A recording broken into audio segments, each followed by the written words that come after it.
spiritual gumbo. These are going to be intimate breakdowns. We're starting all over from the Genesis going forward.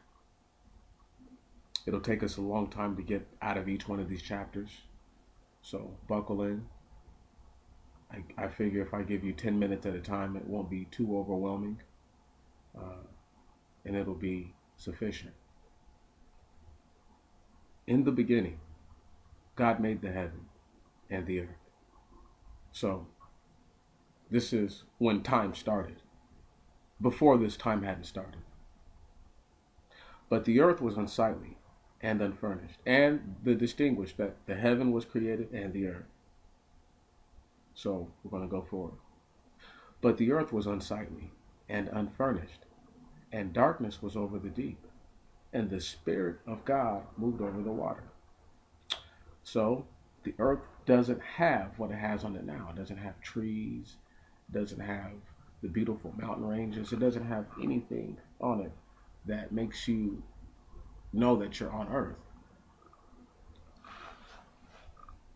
Not only that, but the Spirit of God, not his soul, but the Spirit of God moved over the water. Verse 3.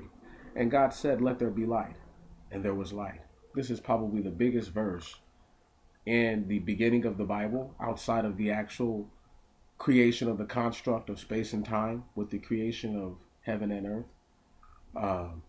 In this instance, you can see the level of understanding the Most High God has. Only a being of all-knowing capacity would know that light is the only substance that I can use in order to finish this job. Now, we don't know what elements are all actually out there, but light was the element that was most appropriate for the continuation of life going forward. And God saw the light that it was good, and God divided between the light and the darkness. And God called the light day, and the darkness he called night. And there was evening, and there was morning the first day. Now, before it even creates the sun or the moon, I would like to say that, take note, night and day, light and day are present without the sun and the moon. There are so many things within this, but we'll just leave it there for now. And God said, let there be a firmament in the midst of the water, and let it be a division between water and water. And it was so. And God made the firmament, and God divided between the water which was under the firmament and the water which was above the firmament.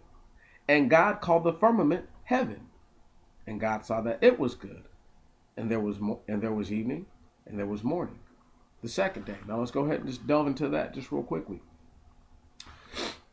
There is water that is not only above the earth, okay, but there's water that's above the firmament. So, and the reason why I say it's above the earth is because it's obviously above the firmament, so it makes it above the earth. This is where your rain comes from. The reason why the sky is blue and resemblant of the ocean is because the large body of water that is on top of you. We're going to keep going. No, I'll delve just for one more moment into this, because this is actually this is another crucial part. Every part of this is actually so important, and it can't be overstated. It can't be appreciated enough. And we go with where it says, and God called the firmament heaven. So it tells us in the beginning, God made the heaven and the earth. Now, in this part where it actually distinguishes that the firmament is heaven, it's a capital H. In the beginning of the Genesis, it's a lowercase h. That's because it hadn't been established as that place.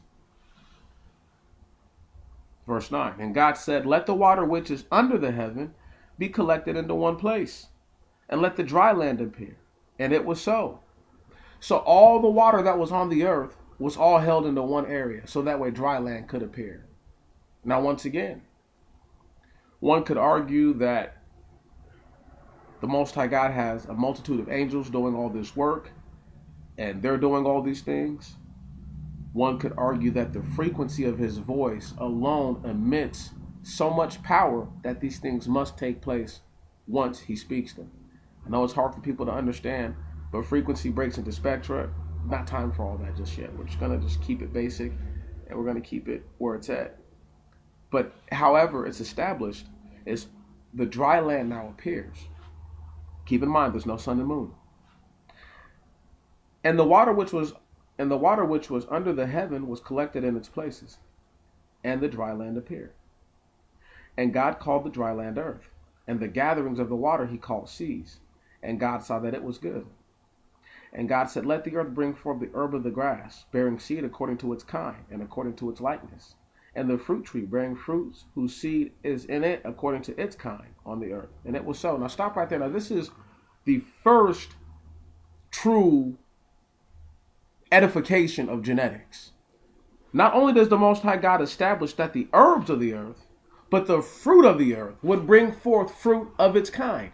So garlic seeds will not grow potatoes and tomatoes, right? Or shallots. You see what I'm saying? And an apple tree will not produce oranges or peaches. These are very important concepts to accept. These are very important concepts to understand. Now, just like when the heaven is established, once the dry land is there, right? He calls the dry land earth. The earth is now capital. So these, once again, it goes in succession of how it was all done. It's telling us the story. Okay. Now, this is much more logical than someone giving you a story of a giant animal spitting out each civilization as it created these different things, and it doesn't give edification to how those things were created going forth. And we're at verse 13. No, we're at verse 12. And the earth brought forth the herb of grass, bearing seed according to its kind, and according to its likeness, and the fruit tree bearing fruit, whose seed in it according to its kind on the earth. And God saw that it was good. And there was evening, and there was morning, the third day. Stop right there. Scientists are actually wrong. See, they say that the sharks came before trees, but actually, if you read right here, it tells us that the food source, can you dig it, came first, which only makes sense. Let's just go ahead and keep it pushing. People are like, sharks are carnivorous creatures and they eat one another. Well, we can only assume that this happens after the creation of the giants, but we're going to keep going. Verse 14, and God said, let there be lights in the firmament of the heaven, to give light upon the earth, to divide between day and night, and let them be for signs, and for seasons, and for days, and for years, and let them be for light in the firmament of the heaven, so as to shine upon the earth. And it was so. Hold on, now here we go.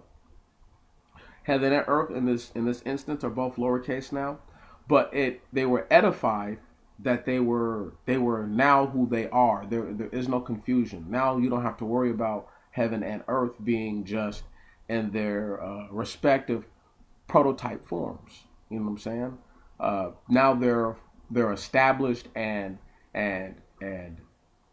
one is going to supplement the other.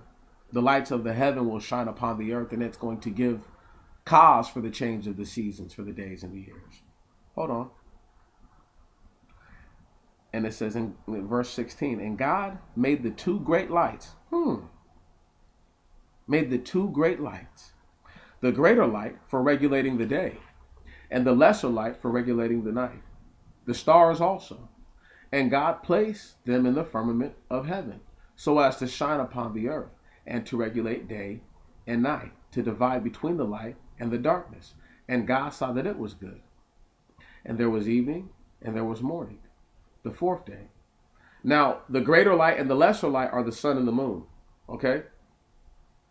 And how we know this is because one regulates the day, and the sun is out in the day, the moon is out at night.